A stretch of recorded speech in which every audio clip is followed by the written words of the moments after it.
My fellow Americans, let me start out by saying how honored I am to stand here as a candidate for public office.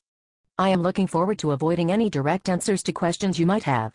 I would also like to express how proud I am to have you fine citizens consider me for public office. It will be a pleasure to redirect all questions so as to attack my opponent and not give you my opinion. It is fitting that we start with the current topic of immigration. It is on everybody's mind. Immigration reform is an important issue that needs to be addressed. I am very concerned about this issue, and it is one of my top priorities. Yes, immigration reform is something that concerns us all. I often think about how even my opponent here has hired illegal immigrants to clean her house, do her yard work, and take care of her children. It is well known that, as soon as I discovered they were not legal residents, I threw them out. Over 10 years of faithful service does not excuse breaking the law or jeopardizing my campaign. I'm glad you brought up campaigning. We need reform at every level of our election process. At the top of this list is contributions from special interest groups. These groups cannot be in control of our government. For once we agree on something, you inbred hick. That is why I make it very clear that every dollar given to my campaign will not influence my decisions on important policies. Unlike my opponent here, who is in bed with everything, including any man he picks up in a bathroom stall. I see that once again you are preaching hatred.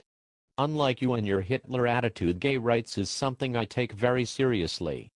Gay marriage in particular is an important issue on people's minds that I have taken a lot of time to reflect both personally and spiritually on. It is a very personal question we must all think seriously about. I believe homosexuals are entitled to the same rights as any other citizen.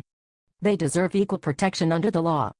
Which is why, when I have accused my political opponent of having a homosexual affair, I am not condemning him for his choice in partners, but his complete lack of moral integrity. You disgusting hag.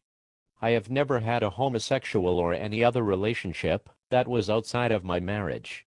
The world would be a better place if you were never born. I am glad we have come to the issue of abortion. This is an issue very close to my heart. Life is sacred and should not be taken for granted. As a woman, we have important choices to make. Yes, a woman's right to choose is very important. Life is something that needs to be cherished.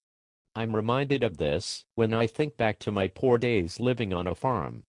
Me and my friends would catch bullfrogs and blow them up with cherry bombs. You are a psychotic individual.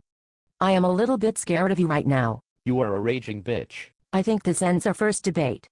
I look forward to our next one, where I repeat the exact same information, but find different ways to attack you personally. I will also use the time to screw you over with facts I find, whether they be valid or not. Goodbye, you Nazi whore. It was a pleasure, you socialist prick.